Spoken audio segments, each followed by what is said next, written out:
All right. Welcome everyone. Hello, hello. I'm seeing some Hi, familiar faces everybody. again. Jan, how's it going? How are ya? How we doing, everyone? We'll give everyone just a couple minutes here to join in. People Started. are still joining as we speak. So just hang tight for just a second.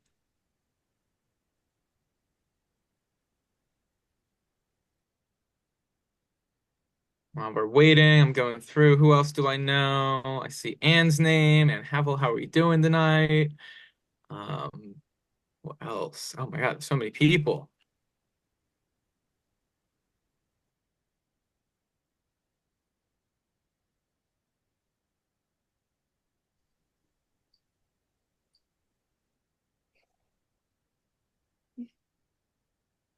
All right.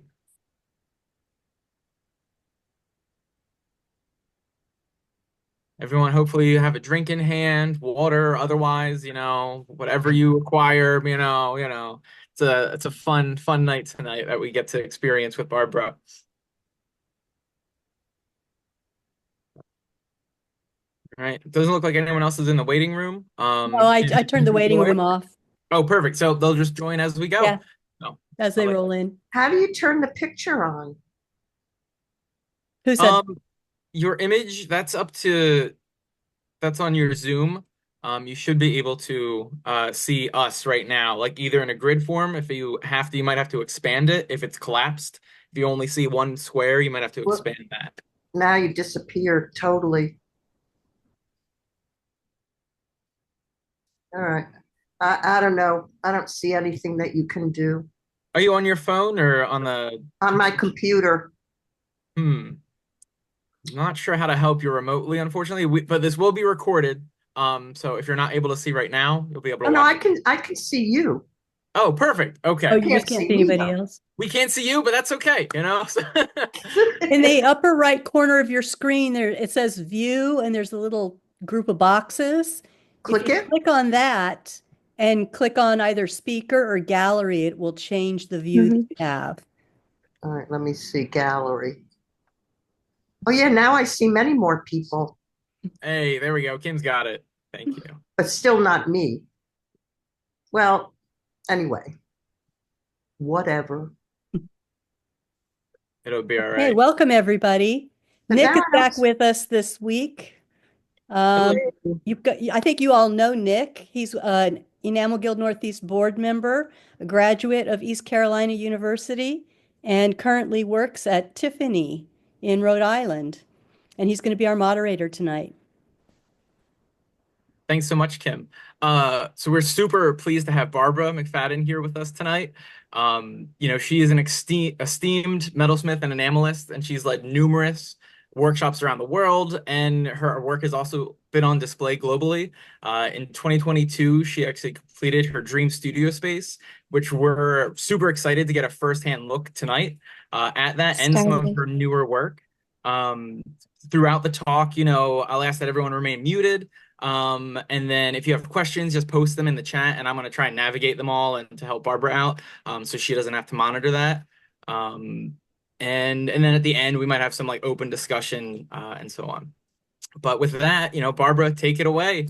Uh, Okay. have at it. Thank you. Hi, everyone. Thanks for joining me. I wanted first to show you this glorious view where I get to come every day and um, just be inspired by all of this. So my late husband and I bought this property back in 1997 and had planned to build, but he became ill, passed away. But we have since then turned what was a horse farm into a beautiful place where we work and Can't see it. play. How do you see it? Sorry. So, is anybody else seeing it? Yeah, So, we can I all can't see it. I see think you. Ruth, unfortunately, it's on okay. your end. There's two Barbaras. One's on the phone, and one is just her studio. Yeah, now I lost the whole thing. Oh, keep trying, keep Yeah. pushing buttons.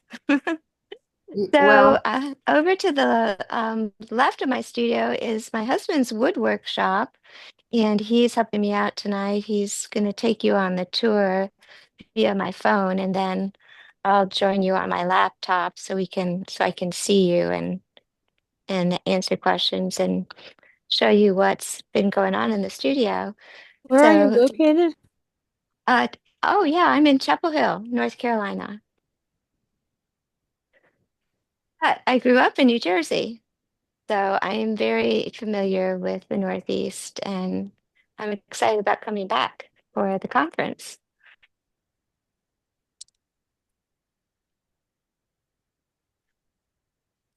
So I had in my mind, I wanted to have a little display area.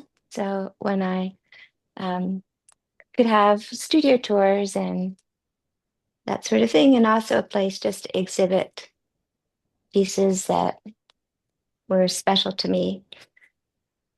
So come on in and I'll show you.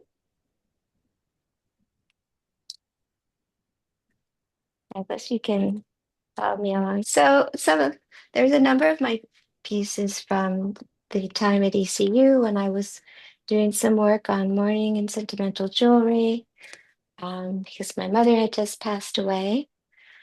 And there's some of my book projects in here. Most of the books have some enamel covers. And I do love a little bit of working silversmithing and making some spoons.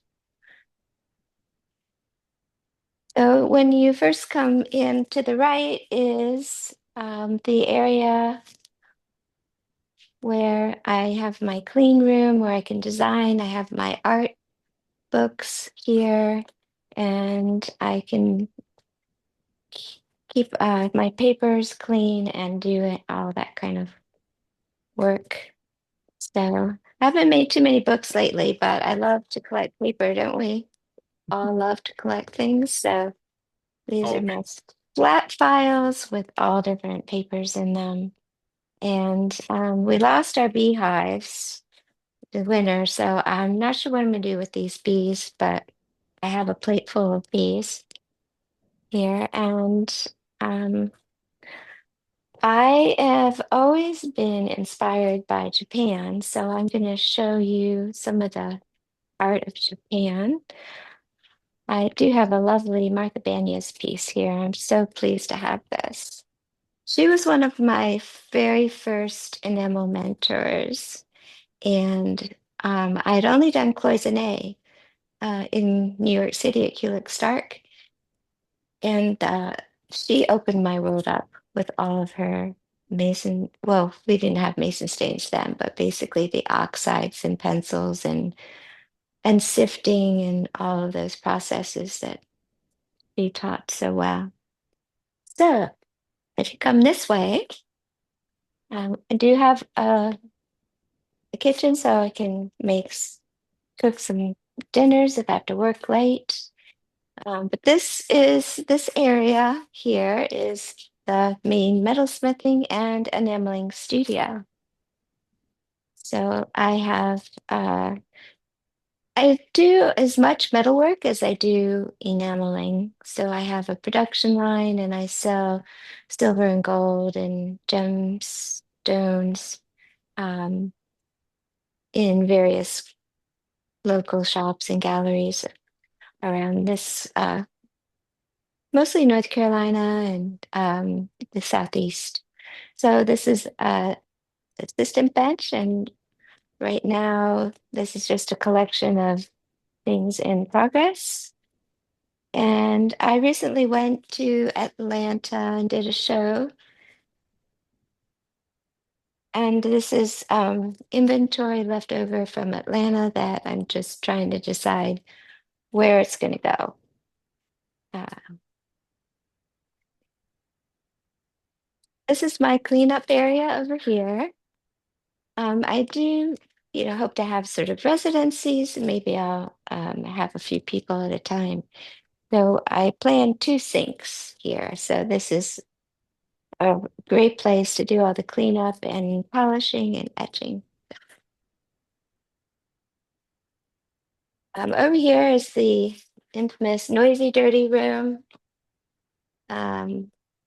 Basically, I've got the laser in here and my glass bead blasting and just things that are a little dusty and noisy.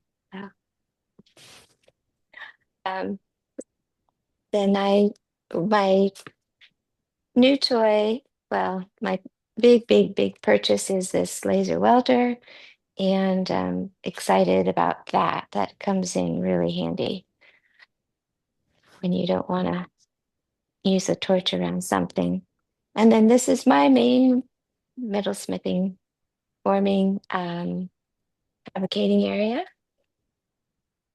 And my husband made this beautiful bench for me. So it only took, what, 3 years, right? But it's worth it. So I've got some things on here. This is kind of, I I like to have a lot of projects out so that I can think of them um, at different times.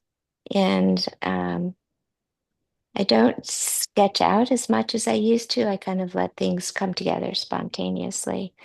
I do have one microscope right now. I have it over here for my stone setting, but if I need to, I can take it over to my enameling area. And then this is the best part. Well, of course, I have my die press, and a lot of things happen on this table. Um, these are some of my China paint projects, which I do love China painting, but we're not going to focus on that for the workshop. We're going to do sifting and screening and stenciling and layering and uh, decals and adding in embellishments and a whole lot of fun things like that. But this is the uh, corner where I get to do my enameling. And I thought I had enough drawers, but as you can see, every space is full, but I do keep some enamels in here. Backup ones like my showers, I don't use that often. So I have leaded on this side and then my unleaded on this side. And then this is more um, supplies, that kind of thing. So over here, this is where I usually do my Zoom workshops. I'm going to do a Zoom workshop in December. And that's why we have this monitor here. So right now, this is where I've been working on samples for the class. And I got kind of a variety of things started here. And then, of course, I get to watch the birds, and I love watching the birds. And I often see a blue heron there on the pond. So that's just a really beautifully, I feel very grateful, lucky to have this beautiful place. So here are my 3 kilns. I mostly use these two. My Vitella, I love, and this old Norman kiln, which I had up at SUNY New Paltz. They've gone out of business, but this thing is a tank and it's pretty bulky, but the great thing about it is it is completely constant for the temperature. So when I'm staging my decals, the uh, the digital commercial decals are more take several rampings. It stays even better than the Coachella. And then this is in hopes that I'll start making bigger things. But I haven't used this one yet, but I found it on Craigslist, so it was too good a deal to pass up. Um, I want to show you this little thing. I love my sifting station. So I just got this little table at, oops, well, let's go, Michael's. And in my old studio, I had so little room, but I can keep my sifting here and then I can turn this fan on, which is the Barbara minor trick. So even if I have my mask on, any miscellaneous gets sucked up in this little fan here. And that's really handy. I've got my trash can right there. So I kept this because I can roll it around with me. It's really great. And then we'll go over here into the workshop corner. When I started building this studio, I was teaching a lot of classes at the local art center, but that program closed during the pandemic, and I kind of lost my local student base. But I've been kind of busy, and I use it now mostly for getting ready for the next event. So this is getting ready for the workshop. I've got a lot of my samples out and my screens and stencils. Um, but I did want to show you a little bit of um, an enamel production series that I have started, and I'm kind of excited about. It's fun. So I went to Japan with Parsons School of Design in 1981 and absolutely felt like I had a life before in Japan. Um, and ever since, I've just been inspired by the Japanese aesthetics. So I happened to not too long ago, find a, a source for antique Japanese books with kimono patterns in them. So they're just really beautiful. And they're so luscious. So I decided that I would try. I had never had any custom decals made before. I thought I would try. Um, and again, I have many books. I can't stop. You know? So I just decided that I would try. Here's my digital color, one of my digital colored decal attempts. And um, I used Decal for Artists. And I was really happy to find out that it did work. So here, here's a pair of earrings, and this is the decal on fine silver. And you can see it came right out of that little section right there. Whereas there's some others. Here's a simple pair of leaf droplets, and you can see where that came. So I love these muted colors and the kimono designs. Um, here's a more involved pendant. There's the back.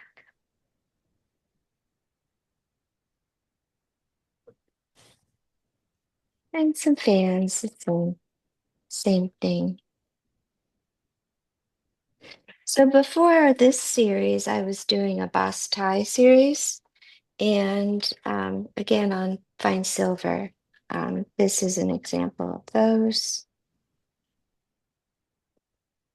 So I do a lot with roller printing and patterns and just adding in some gold foil. So it's it's trying to find a way where I can enamel and still have an affordable line of jewelry. These are I was kind of fun with these because I use gold foil and all these tiny little dots that I punch out for these styles. I have all these remnants, so I ended up using the remnants on these, and they really are my favorites. And then here's a sweet little ring. And again, this is one of those decals, just so yeah, I could, sit down and China paint that and probably make something um a lot more detailed, but the time it would take would, put the price range up. So that's what I'm exploring now. And then I can show you some of the samples for the workshop. Come over here for a second, Douglas. This is uh, this is a screening. It's drying. It's just ready. It's dry now, ready to fire. So I was just experimenting with painting mason stains in a wash in the background, and this screen will be the second layer. So I think I can join you now on the screen so I can get to have some questions and I'll show you some of these samples I've been working on. Awesome. Thank you so much, Barbara. Let's take a second, as you switch over. Um, I mean, I'm thoroughly impressed. The studio has come so far. Like, it was already amazing the last time I was there and saw it. Um, I was seeing some comments of people asking about or they want to volunteer to be your first, resident artist. Oh, Um, great. so what do you have plans? Like, are you gonna take applications? Is there a timeline coming Yeah. up? I I have I'll probably start in 2026 because I overbooked myself with As we workshop. all do. It happens. Uh, I'm having trouble getting on though, the computer. So the Zoom uh timed out. Let's see if I go here. Um, Take hmm, your time. But yeah, so will you have like you're thinking of an application process or something like on yeah, SlideFrame or, you know, yes. are you thinking for weeks or like, days or like Probably I months, think, a week, 10, well, probably 10 days. 10 I days? do Yeah. have Douglas, can you help me with this? I cannot find the Zoom, the Take your meeting. time. Okay, I may have to go back and join in again. You're still active. Okay. Are you? Oh, no, no, you're not. Yeah, That's the phone camera. some reason it timed out. Oh no, it says it's not updates. Okay. Well, I'm gonna join you on my phone while Douglas gets this computer. Hi, Jan. Sounds good. Who's here? Hi, Jan Harrell.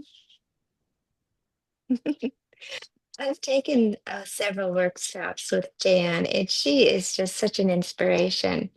Um, she's got some openings. She's teaching at John Campbell.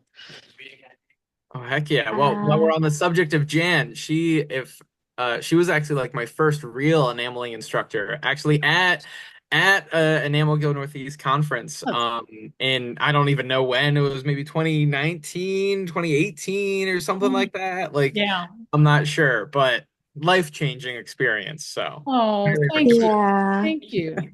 yeah. Mm. And I think I know one of a recent fun workshop I took. I think it may be Kathy Wilcox. She was going to try to join tonight.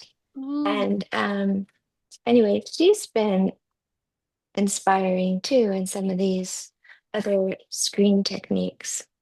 So, okay, I'm back in on my computer.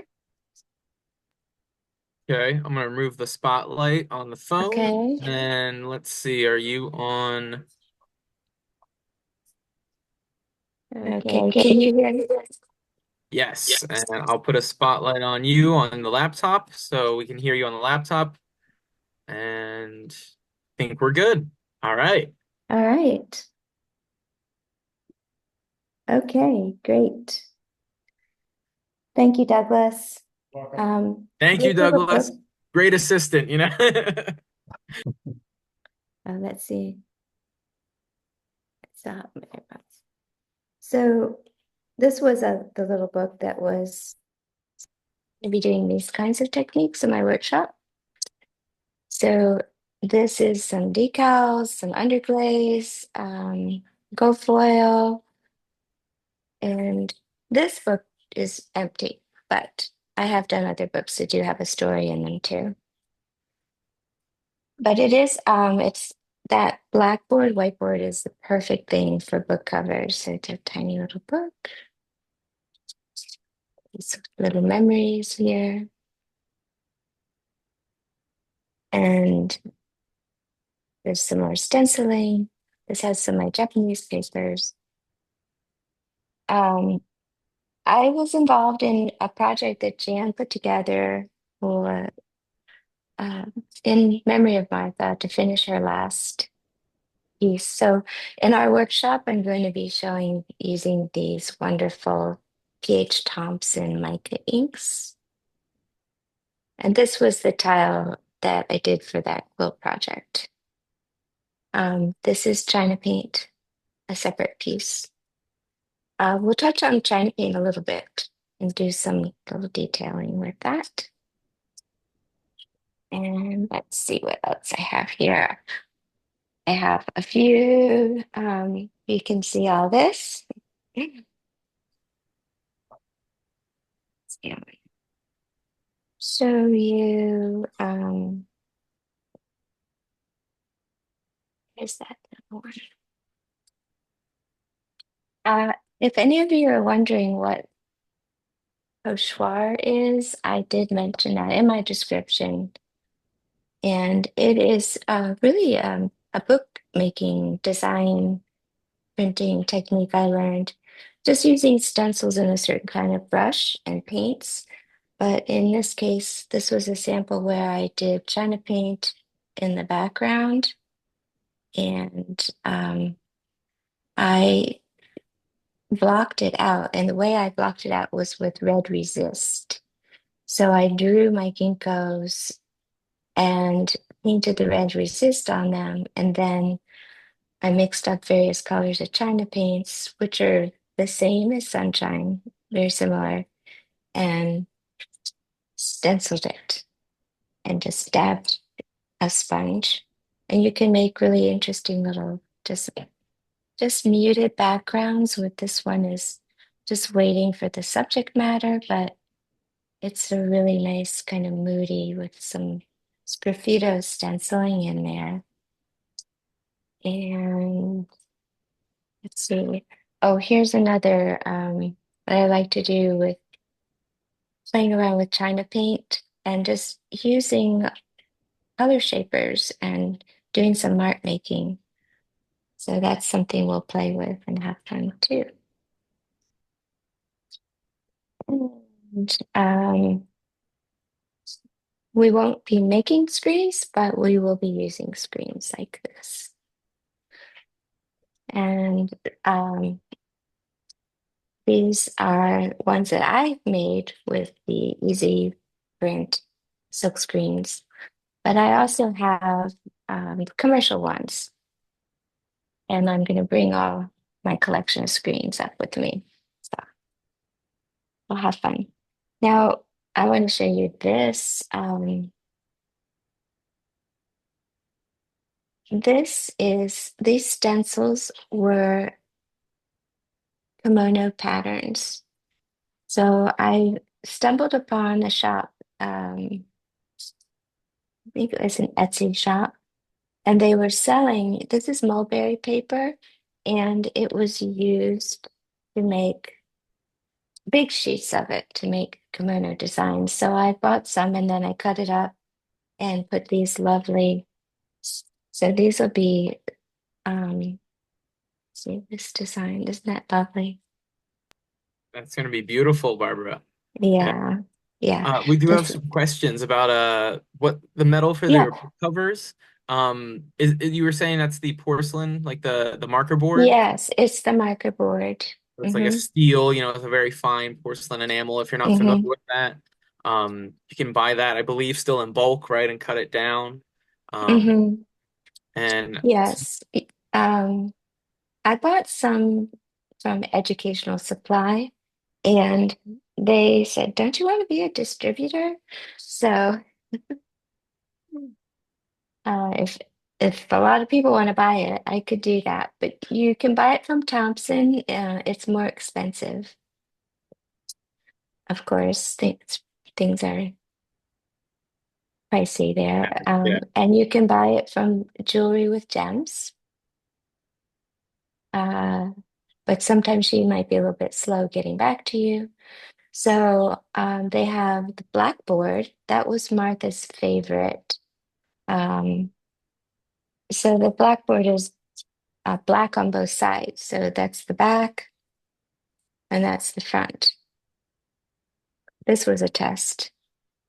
Um, when I was working with those mica inks, I had to draw a little bit with the pen every time. So this represents all my marks to do that project. But I saved them because I really like it.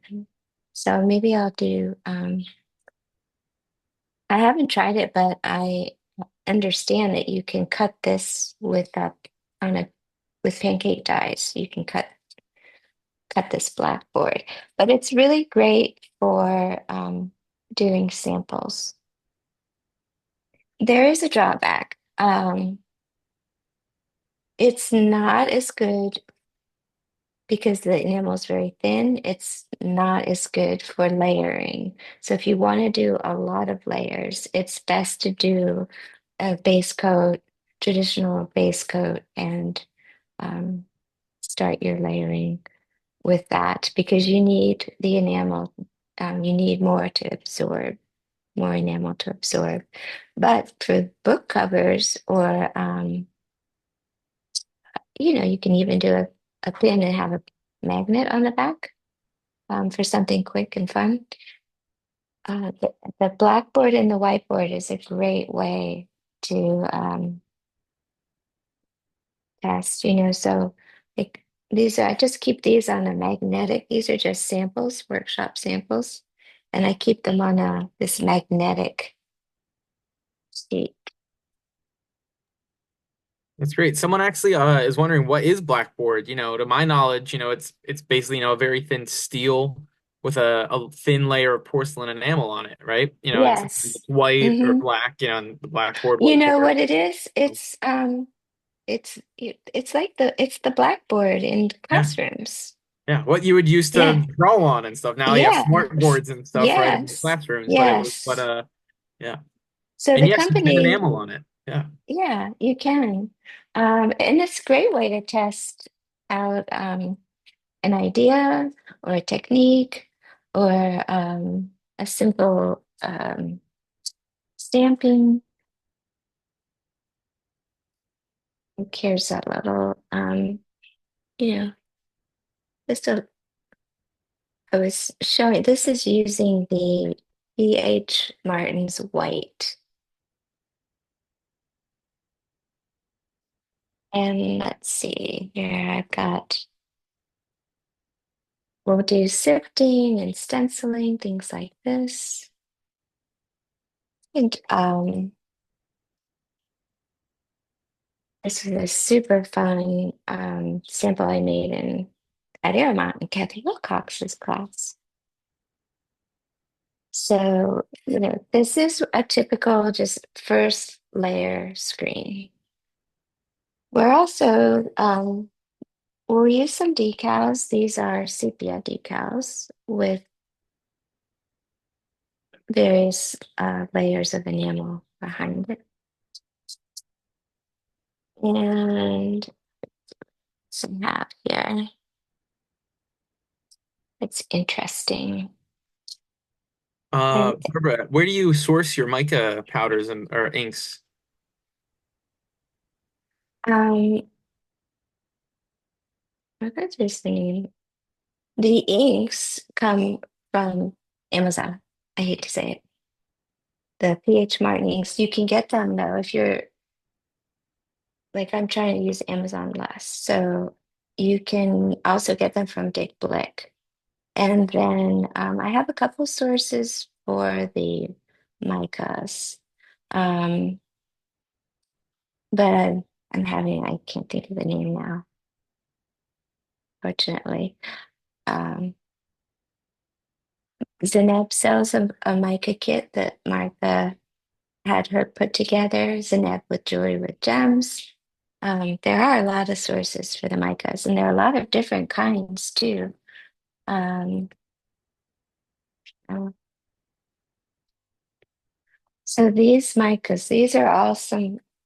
I was getting these micas out to decide which ones I was going to bring, and these are arrow springs. I don't think that I can. I'd be happy to look up my sources and send them out. And then you can get micas in the case. And I have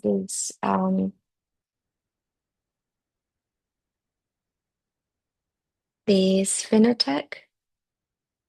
So I just ordered these online.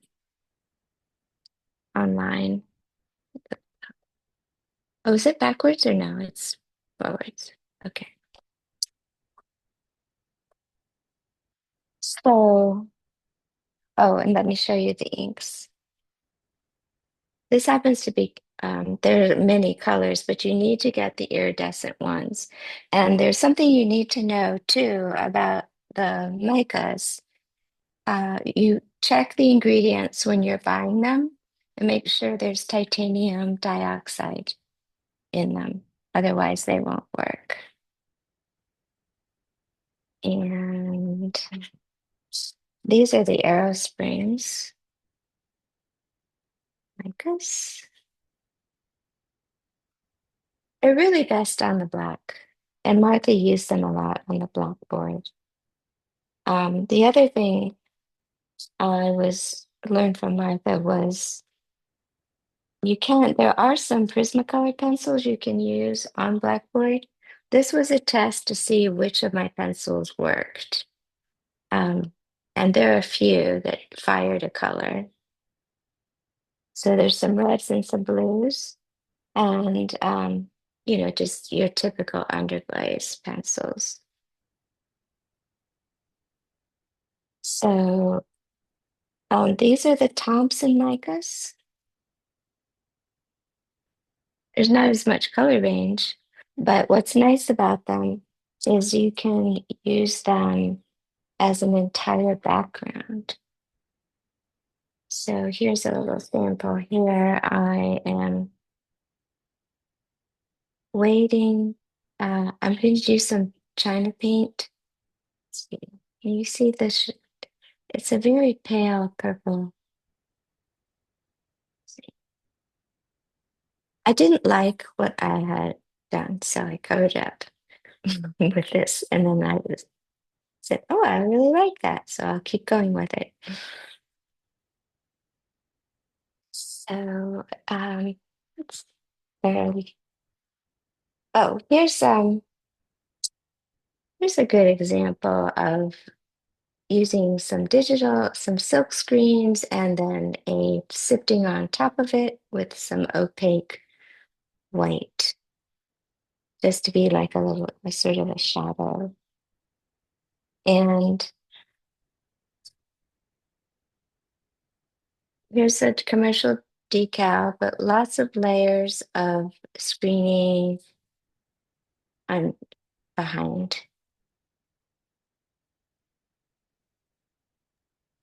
Do you fire your decals, the colored ones, the same as you would a normal iron oxide Mm-mm. acetate tone? Totally No, different. you can't. It is totally different. Uh, So this Take your one, workshop to learn. yeah, there's um there's more paper on them. So this was screening behind some under layers of multiple screenings, and then some commercial with butterflies, commercial decals. But I'm not done with this sample yet, but I added a sifting with my Japanese stencil of the 1030 opaque white, just to kind of put a veil, almost like maybe it's rain in the jungle. And I think I might add some mica to it. I bought some of those shimmer enamels. I don't know if anybody's tried that. I haven't tested them out, but I was watching Scott's video on them.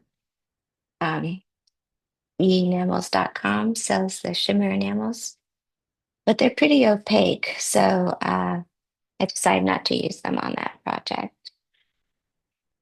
And oh, I have to show you.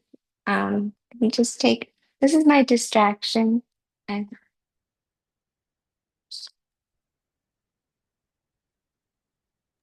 The baby chicks. can you see them? Yeah, we see They're about just three, four of them, five. Yeah, like six. Are there six of them? they're six, four girls and two boys. They're just learning to get off, up and off this branch. It's really cute. Barbara, I've heard of like studio pets before, but normally like a cat, a dog, chickens. I mean, that's great. Oh, I know. It was not planned.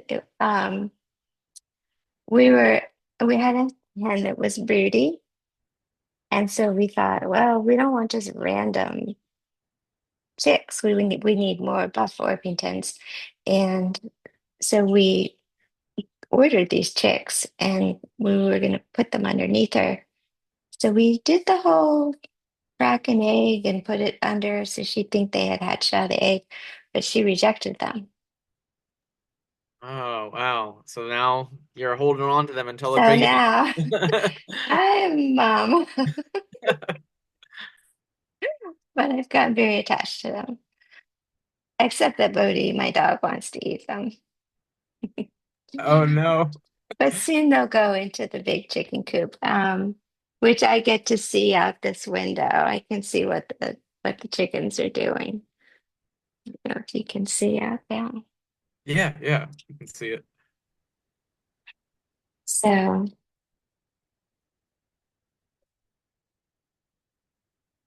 I think, yep, the screening is going to be fun. We're doing experimenting a lot with that.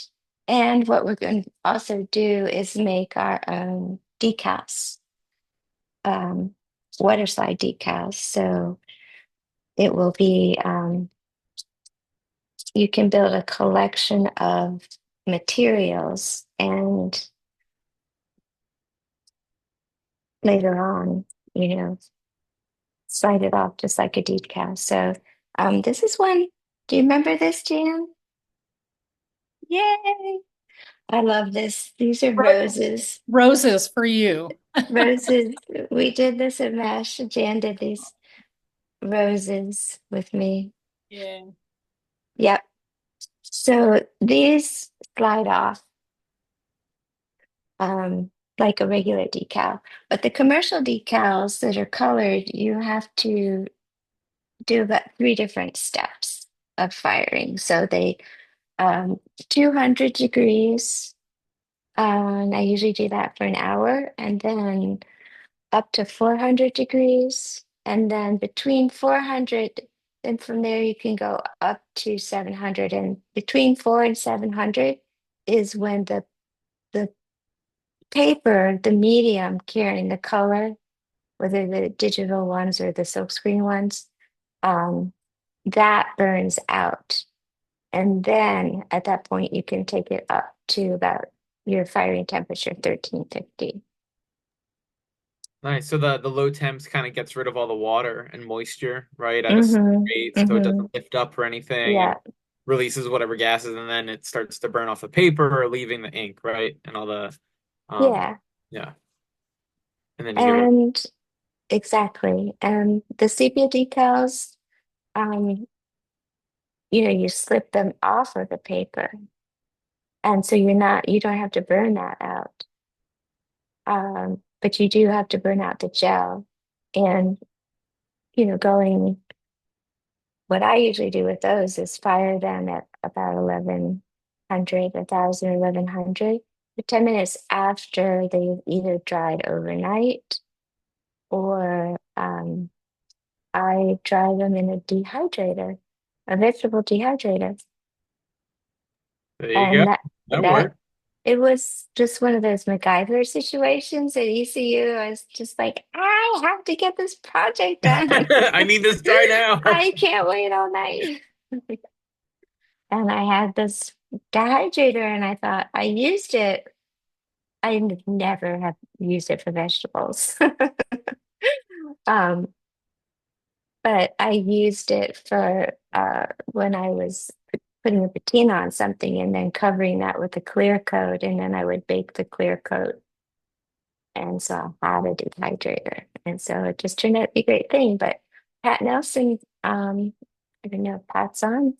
Um, Gosh, I've taken a lot of classes with Pat too. I've learned so much from so many these wonderful enamelists. She has her system of burnout in a toaster oven. So she loves a toaster oven. So that works too. Um, 200 degrees in a toaster oven, and then you can take it up into the kiln. And, about 14, 1350, 1400. That's great. Thank you.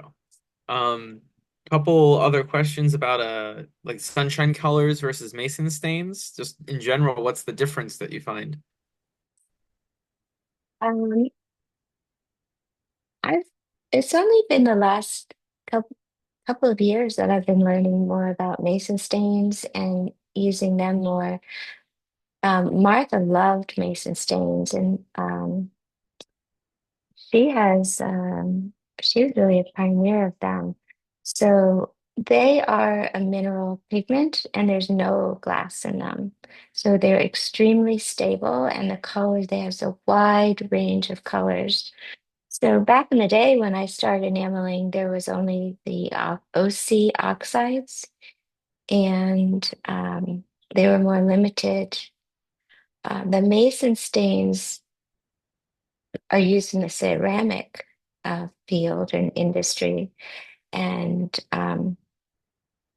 they have to be covered with enamel because there's no enamel in them. So that's the big difference. So they're underglaze, and the China paints and sunshine paints are overglaze, and they have enamel mixed in with them. But if you are invested in mason stains, you can make your own paint and add a clear glass frit and then create your own overglaze too. So you could have do all of your underglaze overglaze processes with just mason stains. And I think Anne does that. She teaches that in her classes. So I'll have to take one of her classes sometime. Um, but I love China paints. Misok and I were learning, exploring China paints together back when I first met her in 2013. And then Rin was going out of business, so I bought a lot of China paints. So that's why I'm invested in China paints. But sunshine colors are great, and there's a wide variety, and there's only a few little differences with some colors. So both work really well and are great for detailing. So um, with with a silk screening, or even if you're just um, making your decals, you can mix mason stains and to create colors with acrylic gel, and then you can use China paints or sunshine colors as well.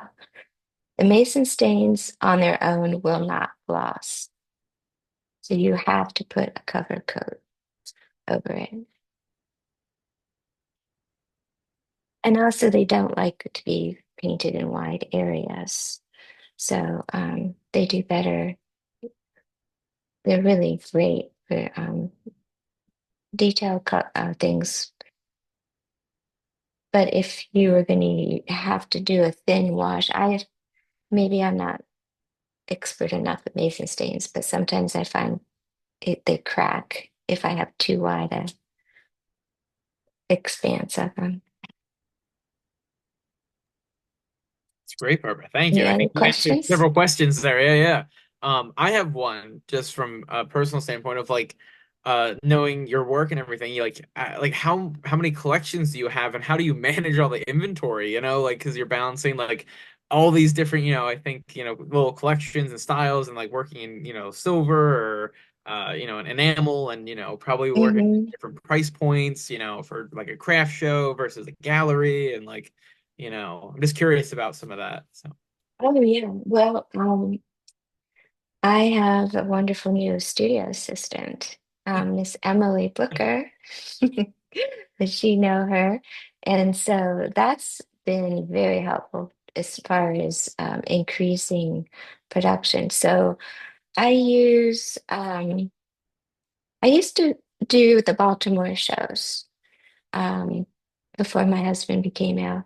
And I had three lines. I had low, medium, high. I had a silver, copper, brass line, and I had a gold and silver line. Um, and in that line, it was two different things. One was white frost, and one was with patina. And those would have just a variety of silver and gold and sometimes gemstones. And then my high end line was the enamel work on silver with gold edging and gemstones in that. So the designs were sort of carried through those three materials. So a store could start with an entry level of the brass and silver, but also mix in a little bit of the gold and silver, and they would work well together because the designs were similar. And this also, if they were more high-end gallery, they could start in with the gold and silver and add in the enamel. Um, I dropped all of the base metals, and just now I have the silver and gold in Kumbu. I've just gone Kumbu crazy, and I love your kombu. I have a pair. oh yes, you do. Yeah. Um, and I can show some of those if again, if you're interested. And um, I when I first was doing Kumbu, I was just doing it on flat metal, and I was just kind of doing very simple pieces of gold foil. But Kumbu, if anyone doesn't know what it is, it's fusing 24 karat gold on fine silver, fusion bonded with a torch. So you heat the metal to 900 degrees, and while it's hot, burnish it. Some people use an agate burnisher, but I like to use a steel burnisher, and I use a torch versus a hot plate because my earrings or pendants are formed, and they rock around too much on a hot plate. And if I use a torch, I can pin them in and keep them steady. And so the silver and gold with the kombu, I started embossing and getting more and more involved with my patterns and finding ways to um, kombu the gold into these specific patterns. And then that ties in with my boss tie because I'm still using the same fine silver embossed material, which I can kind of show you a collection of that. Um, it's like sewing, if you're creating clothing and you want to have a lot of different materials to work with. Um, and here are some of my silver patterns. And then I work with um, bimetal because gold is going through the roof. And so then I use this 18 karat or 22 karat bimetal. I'm sorry, And Barbara. Can you aim the camera down a little bit? There we go. Thank you. yeah, I see. so I use a lot of, I used up my scrap by punching out these tiny little things. And then these are some of these are just my little itsy bitsy, very low end, inexpensive earrings. Some pendants. I have a So, question about bimetal. Just what is it? yes. Oh, bimetal is wonderful. So it's gold, either 18 karat or 22 karat gold fused um, in the refinery. It's much heavier than it's, I guess, the same value as gold filled. So here's a sheet of 22 bimetal. So it's sterling silver on this side and 22 karat on this side.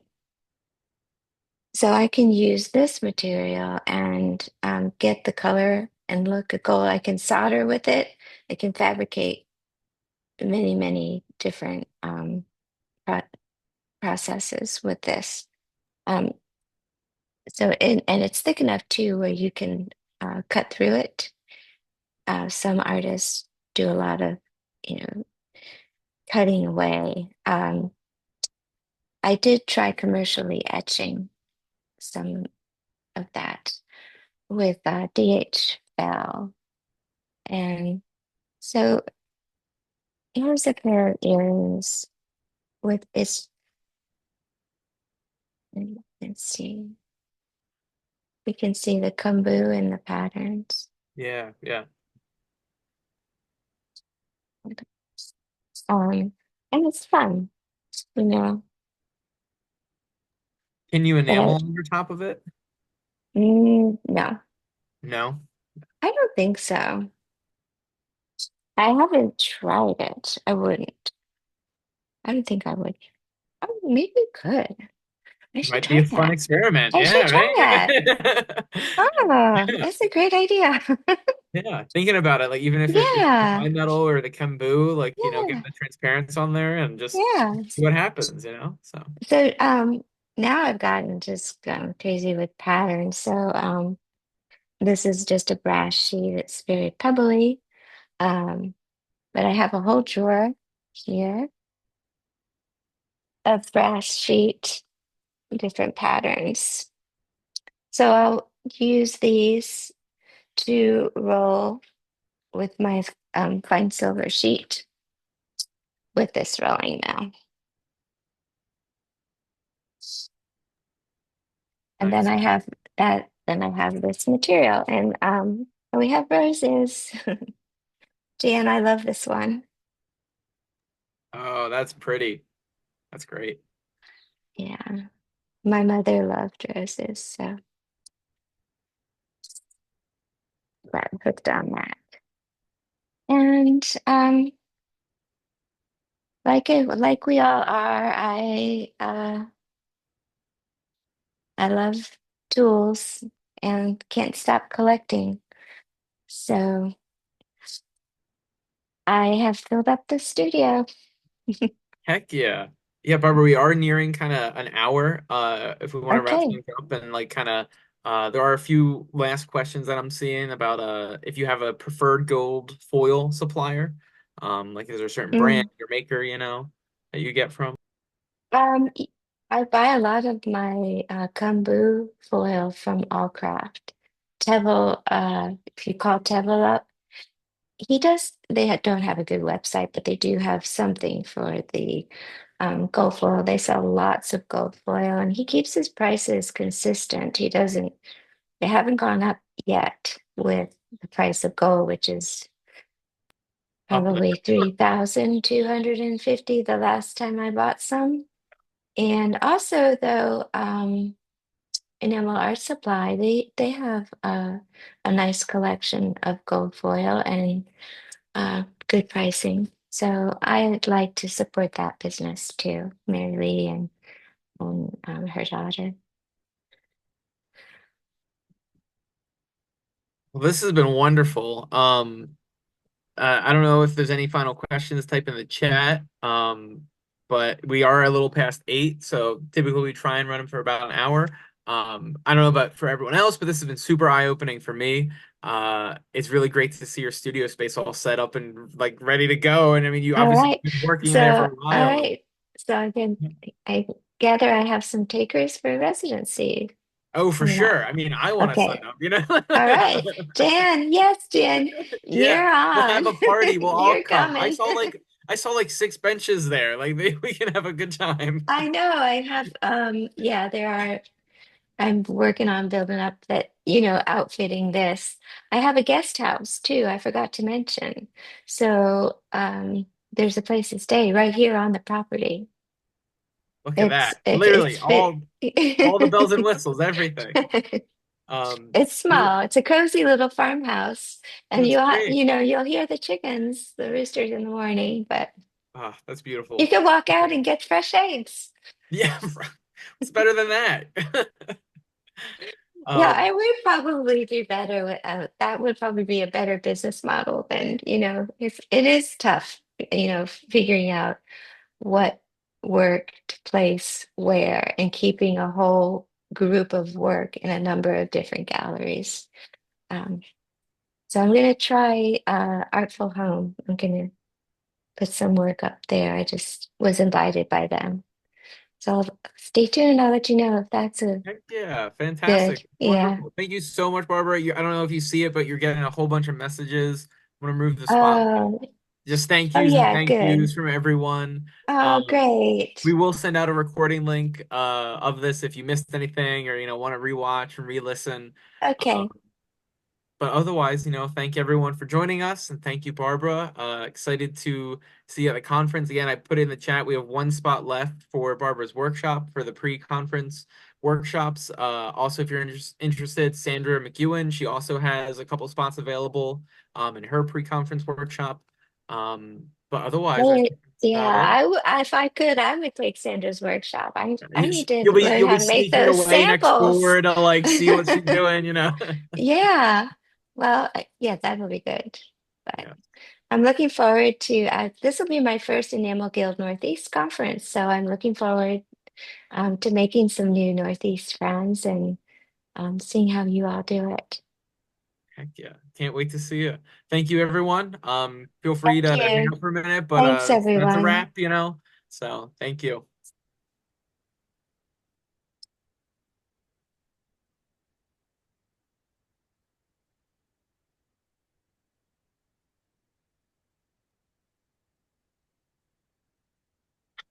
Barbara, that was great. Thank you again so much.